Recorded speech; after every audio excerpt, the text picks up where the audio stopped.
Okey, apa pandangan dan komen Datuk berkenaan dengan penahanan Lim Guang Eng? Adakah ini ianya lebih bersifat politik ataupun sememangnya memang ada jenayah? Memang penahanan ni bersifat politik. Kan, kenapa saya kata penahanan ni bersifat politik? Kerana kes terowong ni dah lama. Kan? Ketika Muhyiddin Yassin menjadi Menteri Dalam Negeri 22 bulan di bawah pemerintahan Tun Mahathir, sudah ada laporan polis dibuat ke atas terowong ni. Dan ketika Latifah Koya, Ketua Pengarah SPRM, menjadi Ketua Pengarah SPRM, dia dilantik oleh Mahathir Mohamad, kan? Dicadangkan kepada Bawah Duli oleh Mahathir Mohamad, dan yang mencadangkan dia ialah Azmin Ali. Jadi orang ni dua-dua, baik Azmin Ali, baik Lim Guang Eng, baik Muhyiddin, dua-dua ada pengetahuan berhubung kes terowong ni, kan? Jadi kenapa ketika Lim Guang Eng bersama dengan dia mendiamkan kes ni, kan? Tapi mereka mengambil tindakan hanya kepada seteru politik. Dulu sama juga, Muhyiddin dan juga Atok dan juga Azmin Ali, termasuk Lim Guang Eng, menganiaya orang UMNO, kan? Orang macam Datuk Sri Najib kena, walaupun tak ada kes, dah diputuskan oleh Tan Sri Apandi, bekas Peguam Negara. Orang macam Datuk Zahid kena, orang macam Ahmad Maslan, Syarif Samad, Tengku Adnan, Bong Mokhtar, semua orang UMNO yang dia nak kenakan, dia kena, kan? Masa tu Lim Guang Eng pun diam. Lim Guang Eng pun bersekongkol dengan Muhyiddin, bersekongkol dengan Peguam Negara Tommy Thomas, menganiaya orang UMNO, kan? Jadi hari ni dia sendiri menjadi mangsa pendakwaan terpilih. Ini saya cakap terus terang, memang pendakwaan terpilih. Sebab apa? Sebab ketika Lim Guang Eng berkawan dengan dia tak ambil pendakwaan. Bila Lim Guang Eng dah bersama dengan Anwar Ibrahim against dia, baru dia dakwa. Itu pun kita tak tahu. Besok lusa, katalah lepas ni UMNO beri kursi, UMNO sedekah ke gadai ke, kursi bagi bersatu bertanding. Tiba-tiba dia ada 30 kursi, UMNO ada kursi lebih, dia nak jadi Perdana Menteri, UMNO tak nak bagi dia jadi Perdana Menteri.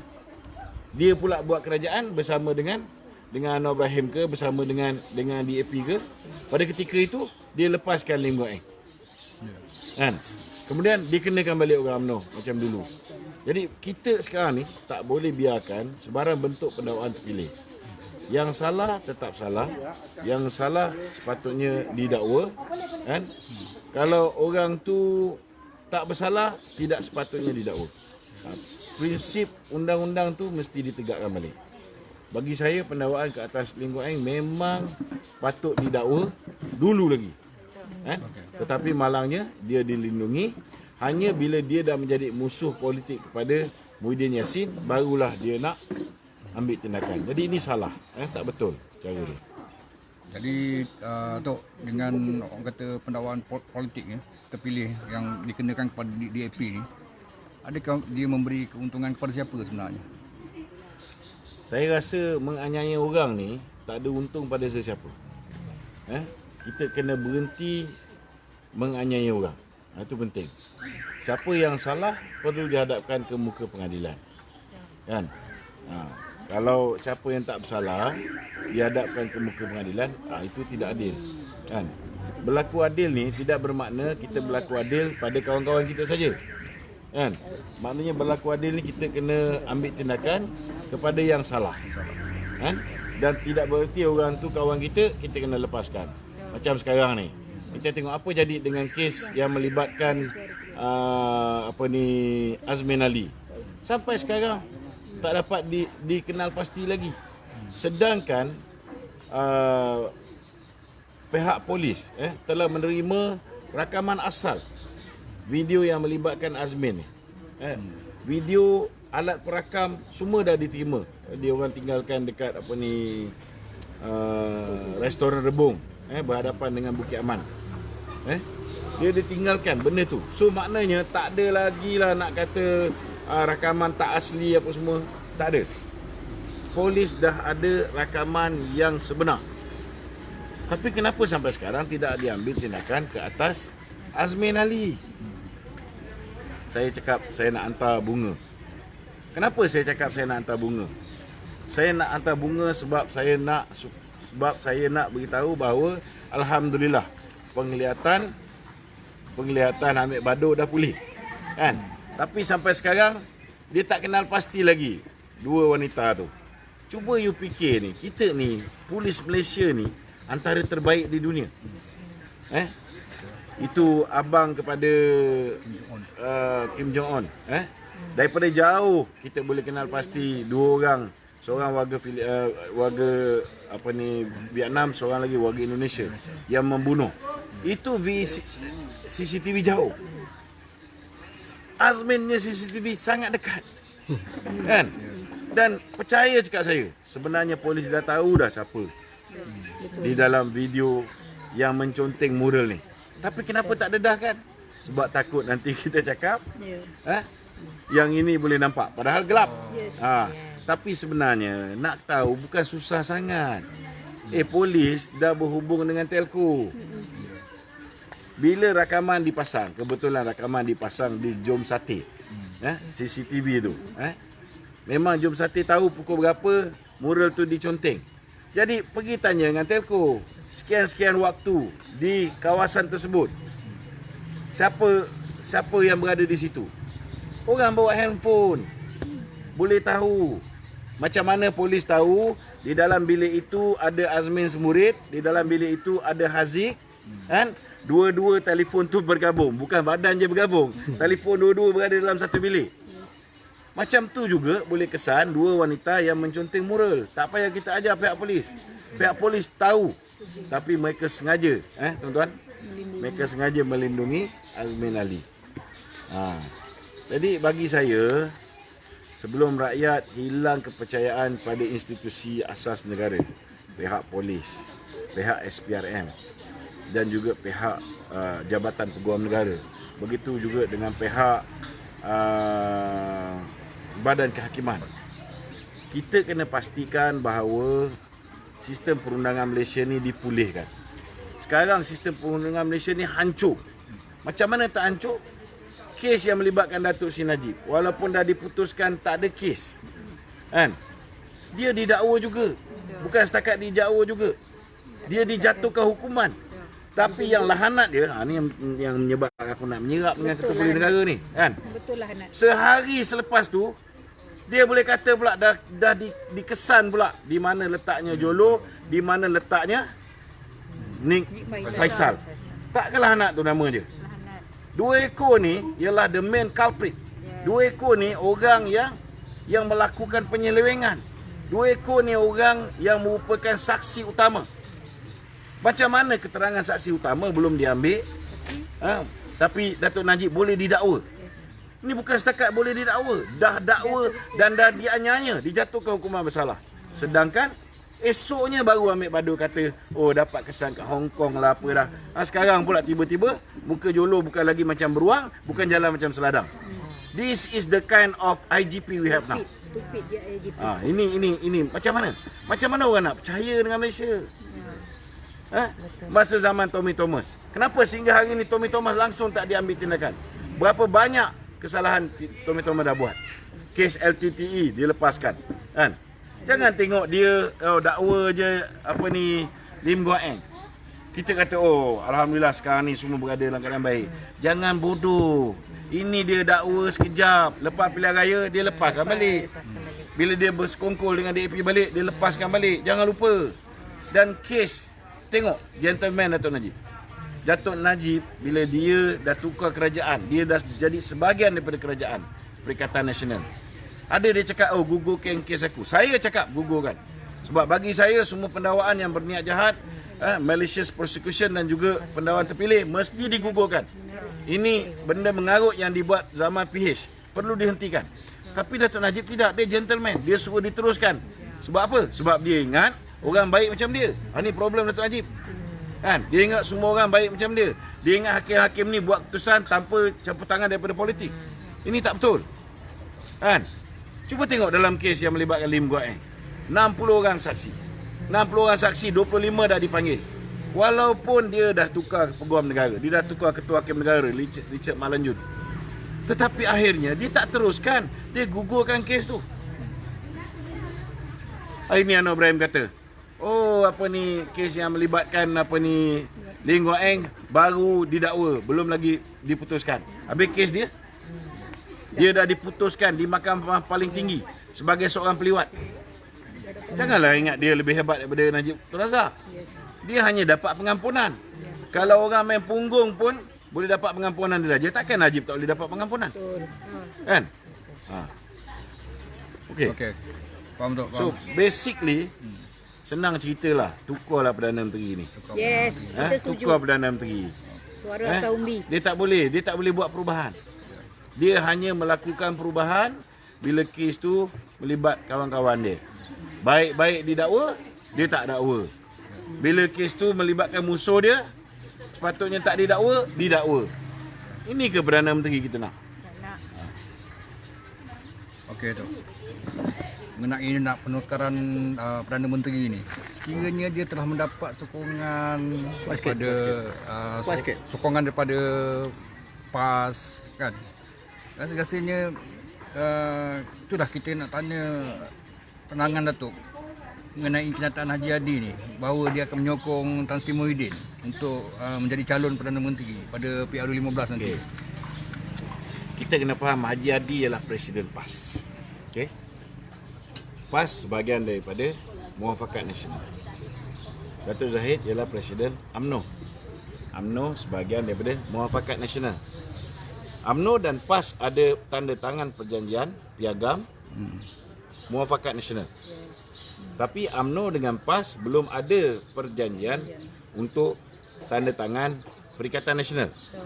Kita ada kerjasama di antara ahli parlimen BN menyokong Tan Sri Muhyiddin membentuk kerajaan Perikatan Nasional. Perikatan Nasional is a loose coalition, walaupun sekarang ni Muhyiddin cuba nak buat menjadi rasmi.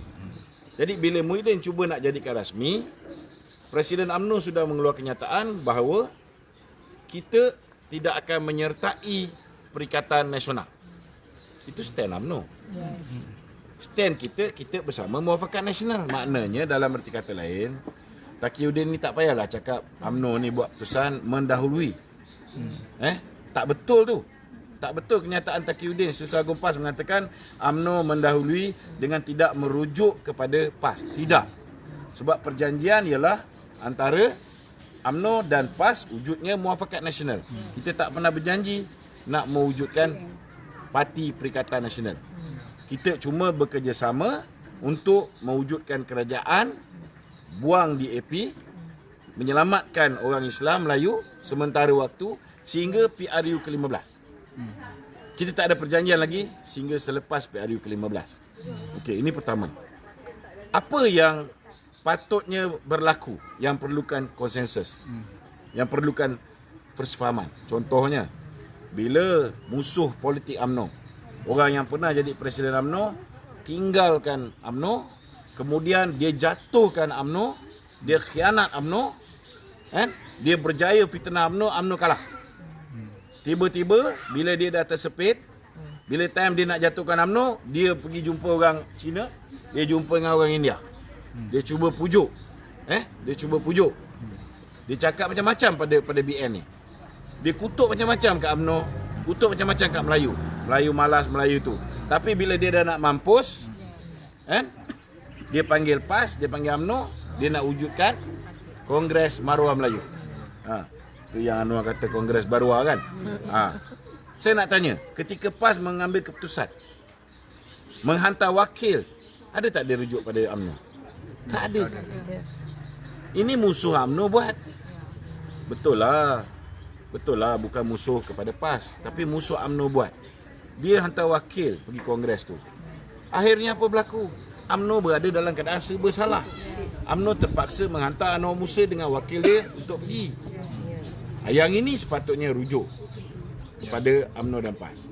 Yang keduanya, bila Azmin Ali mengatakan kita patut sambung Datuk Tun Dr. Mahathir untuk menjadi Perdana Menteri dalam tempoh 5 tahun. Belum apa-apa, Taqiyuddin sudah membuat pengumuman mengatakan bahawa 18 ahli Parlimen PAS menyokong penuh sekiranya berlaku undi tak percaya, menyokong penuh kedudukan Mahathir. Yang ini sepatutnya dibincangkan. Kalau UMNO buat keputusan tidak mahu menyertai musuh politik UMNO, orang yang pernah jadi timbalan presiden, lepas tu kianat pada kita, kianat pada presiden, kemudian dia tubuh parti baru, dia fitnah kita, kan? Kita tak nak tubuh parti bersama dengan dia. Itu hak UMNO. Itu hak UMNO. Kena faham. Samalah juga, takkanlah tiba-tiba UMNO buat keputusan, kan? Kita nak mengangkat Mak Sabu menjadi calon Perdana Menteri kita. Macam mana PAS akan rasa? Betul tak? Macam itulah UMNO rasa bila PAS kata dia nak angkat Tan Sri Muhyiddin menjadi calon Perdana Menteri. Begitu juga kalau kita tengok bila kes yang melibatkan tadi dia kata pasal pergi buat program, kan? Dia tak refer pada kita, dia pergi hantar wakil pergi ke Kongres Marwah Melayu. Cuba kalau tiba-tiba Salahuddin Ayub, saya dengan Salahuddin Ayub baik, dia telefon, dia kata kita nak buat program, jom join program kongres kita. Apa jadi kalau UMNO pergi hantar orang pergi menghadiri kongres yang dianjurkan oleh PAN? Sakit tak hati PAS? Macam itulah kita rasa. Jadi sebenarnya PAS kena realise dekat bawah ni, ahli-ahli PAS, ahli-ahli UMNO tak boleh terima baik Atok, dan sebahagian besar juga tak boleh terima Tan Sri Muhyiddin. Sebab mereka ni adalah sebahagian daripada Pakatan Harapan. Itu sebab bila mereka dah jadi Perdana Menteri dan tukar Perdana Menteri pun, tapi orang-orang yang dilantik untuk mengepalai institusi tertentu masih lagi orang Pakatan Harapan. So setakat ni Datuk, Datuk bersetuju tak bahawa PAS ni lebih selesa dengan PBBM berbanding dengan UMNO bekerjasama dalam politik? Itu hak dia. Kita tak boleh nak salahkan PAS. Kita kena faham PAS pun dia ada perkiraan dia. Saya sebenarnya tak nak ulas benda ni lah. Tapi bila Haji Hadi pun dah mengulas secara terang, jadi saya beritahu. Pertama, kenapa PAS mengambil keputusan untuk bersama dengan Tun Dr. Mahathir? Kena ingat, PAS menuntut royalti minyak 1.7 bilion. Itu sebab peringkat awal kita terkejut bila PAS lebih selesa dengan Tun Dr. Mahathir. Nombor dua, kita kena faham kenapa PAS tidak mahu menyerang baik Mahathir, baik Muhyiddin. Sebab PAS juga diugut dengan macam-macam ugutan. Jangan lupa dia orang pernah ugut PAS terima duit 90 juta duit YMDB. Terima duit 90 juta duit YMDB tak betul.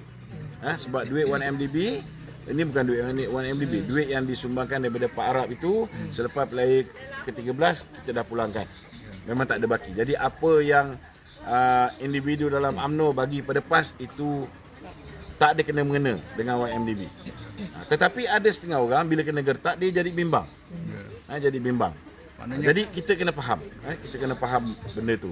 Dan PAS lebih selesa untuk masuk pilihan raya umum ke-15 dalam keadaan dia dalam kerajaan. Sebab ada advantage bila dia dalam kerajaan, masih boleh menggunakan vehicle kerajaan, masih lagi ada peluang, yalah, dia mungkin yakin bahawa SPR tak akan mainkan dia apa semua, akan dapat lebih ketelusan. Itu mungkin pertimbangan-pertimbangan yang PAS buat, kan. Tetapi sekiranya PAS mengambil keputusan dia nak bersama dengan Tan Sri Muhyiddin, dan ketika itu UMNO mengambil keputusan kita tidak mahu bersama dengan Tan Sri Muhyiddin. Jadi saya harap PAS kena faham bahawa UMNO mengambil keputusan berdasarkan pengalaman mereka. Sama juga kalau kita suruh PAS bekerjasama dengan Anwar Ibrahim. PAS takkan bekerjasama dengan Anwar Ibrahim. Sebab apa? Sebab dia ada pengalaman buruk dengan Anwar Ibrahim. Kalau suruh PAS kerjasama dengan Mak Sabu, mampus dia takkan kerjasama. Sebab dia ada pengalaman buruk dengan Mak Sabu. Kalau PAS disuruh bekerjasama, kita paksa PAS kerjasama dengan DAP, mampus PAS tak nak kerjasama. Sebab dia ada pengalaman buruk. Jadi PAS juga perlu memahami. UMNO juga ada pengalaman buruk bersama dengan Mahathir. UMNO ada pengalaman buruk bersama dengan Muhyiddin. Dan juga bersama dengan Anwar dan juga DAP dan juga Azmin Ali. Jadi kalau kita saling memahami satu sama lain, saya yakin insya-Allah tak ada masalah. Okey Dok, adakah PAS rasa tergugat ataupun tidak tergugat apabila bersama dengan PBBM nanti? PAS tak perlu rasa tergugat. Kena faham ni. Di waktu paling teruk 2018 ni, UMNO berada dalam keadaan paling parah kerana UMNO difitnah teruk. Itu pun sebab PAS boleh menang 18 kursi. Jadi PAS ni dia jarang boleh dapat menang banyak. Kecuali dulu 1999 dia dapat menang banyak kursi. Jadi dengan 18 kursi ni dia dah duduk jawatan menteri, dia dah duduk jawatan timbalan menteri. Bagi dia selesa dah. 18 kursi ni rasa-rasanya orang PPBM nak tak kursi dia? Tak akan ambil punya. Betul tak? Rasa-rasanya UMNO ni akan ambil tak kursi PAS? Akan bertanding tak di tempat yang PAS dah menang? Tak. PAS tahu bahawa UMNO takkan buat benda ni. UMNO ni semua baik-baik. Betul tak? Betul. Tapi saya nak tanya, kursi yang Mustafa Muhammad menang, dia nak balik tak kursi ni? Mesti. Dia nak bertanding situ balik tak? Jeli. Kursi yang Hamzah Zainuddin menang, dia nak bertanding situ balik tak? Mesti. Kursi yang Emas Emriyati menang, kursi yang Latif Ahmad menang, kursi yang ada 16 orang. Yang orang UMNO punya kursi dicuri oleh PPBM. Betul tak? Jadi kalau PAS tak rasa tergugat, itu normal. Sebab kursi dia tak akan berkurangan. 18 confirm ada dan kursi yang dimenangi oleh PKR ni nanti akan agih-agih. Ada sikit mungkin UMNO ambil, ada sikit mungkin PPBM ambil, ada sikit yang PAS. Maknanya dia akan dapat bertanding lebih daripada 18 kursi. Tapi bagi UMNO, kalau UMNO berkongsi dengan PAS tak ada masalah. Kan? Kita boleh pejam mata 18 kursi ni dia nak ambil balik sebab dia dah menang. Kita gentle. Yang hak kita gentle. Hak dia, kan? Yang mana yang kita rasa kursi yang dulu kita kalah, PAS pun kalah. Kita tengok undi PAS tinggi ke undi kita tinggi. Kalau undi BN tinggi kita bertanding. Kalau undi PAS tinggi, biarlah PAS bertanding. Ini pun kita gentle, tak ada masalah. Tapi kursi yang terang-terang menang atas tiket BN, yang hari ni menteri daripada Bersatu pegang, macam mana? Jadi memanglah PAS kena faham bahawa UMNO sudah pasti akan rasa tergugat. Kerana kita yakin dalam keadaan kita difitnah, kita pun boleh menang 54 kursi. Takkanlah kursi yang 54 ni pun nak bagi kat Bersatu. Berapa kursi yang tinggal pada UMNO? Jadi kalau ada orang kata UMNO ni tamak lah apa dah, saya nak beritahulah, silap besar lah. Kita mempertahankan hak kita bukan bermakna kita tamak. Betul. Yang tamak ni orang yang hanya menang 13 kursi, lepas tu pelari kecil satu hilang. Yang tamak ni orang yang hanya menang 12 kursi masih tinggal. Daripada 12 kursi ni 5 orang tak menyokong dia, tinggal 7 orang. Kemudian dia minta dia nak 58 kursi. Yang ini sebenarnya yang tamak. Betul. Okey Dok, sebelum tu pasal Mahathir. Tubuh parti baru tu macam mana Dok? Apa komen Datuk tentang parti baru dengan pengikut-pengikut dia Mazli semua kita ni negara demokrasi. Kan? Jadi kalau Mahathir nak tubuh parti baru ke, biarlah dia tubuh. Kan? Biarlah dia tubuh. Tapi bukan ke tak Tapi yang saya kesian tengok kat Mazli tu. Mazli tu saya kesian sikit. Bila DAP suruh Mahathir buang Mazli kerana tulisan Jawi. Tulisan Jawi ni yang suruh Mazli buat ialah Mahathir. Kan? Bila kena buang, Mazli ikut juga dekat apa? Dekat Ato, kan. Sekarang buat parti baru pun dia ikut lagi. Lepas ni kalau kena lagi, kena ikut lagi. kesian saya tengok si Capang ni. So apa Datuk nak bagi tahu tentang sifat Atuk lah. Dia baru je keluarkan statement Allah, kata macam Atuk ni dah tak payah komen. Melayu pecah. Atuk baik, Anwar Ibrahim baik, ni semua politik. Political Dia kata- career mereka dah habis. Dia kata parti Melayu yang ada semua gila kuasa tu. Kan? Sebab nak jadi presiden. Cuba kita tengok, wajar ke saya komen orang tua yang usia dah 95 tahun tak puas-puas lagi jadi Perdana Menteri 2 kali. Kali pertama 22 tahun, kali kedua 22 bulan. Tak puas lagi jadi Perdana Menteri, nak jadi Perdana Menteri buat kali ketiga. Perlu ke saya komen dia gila kuasa ke tidak? Kan?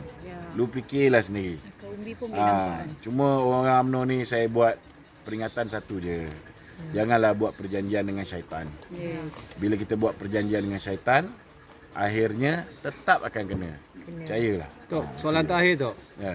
Berkenaan dengan ulasan KJ suruh move on tu. Setelah dikecam teruk netizen, dia tetap juga dengan pendirian dia. Apa Tak, komen Datuk? itu hak dia kan. Dan saya pun bersetuju. Kita kena move on. Kita kena cari pemimpin yang bersih. Kan? Kena ikut saranan dia. Salah Saranan dia sendiri tak baik. bersih. Tak, saranan dia tu betul. Kita kena cari pemimpin yang bersih. Kita pastikan pemimpin kita jangan jenis yang lompat katak. Nombor satu. Pemimpin kita jangan jenis yang ada presiden tapi report kepada presiden lain. Report pada musuh. Jangan cari pemimpin yang ambil gaji ke, yang tak boleh kawal nafsu diri sendiri. Pemimpin macam ni kita bersihkan. Kalau kita boleh bersihkan ni semua kan, insya-Allah. UMNO ada banyak pemimpin. Cuma mungkin mereka tidak ada peluang untuk kehadapan. Kan? Itu je. Kita ada banyak pemimpin. Cuma dalam keadaan negara berhadapan dengan keadaan yang cukup bermasalah. Dari segi ekonomi kita teruk. Dari segi ini kena faham ni, ramai orang dah start kena buang kerja, kan? Jadi itu sebabnya saya merasakan keberadaan Datuk Najib tu masih lagi diperlukan. Yes, betul. Kalau ada orang lebih baik daripada Datuk Najib, kita bagi laluan. Okey. Assalamualaikum warahmatullahi wabarakatuh.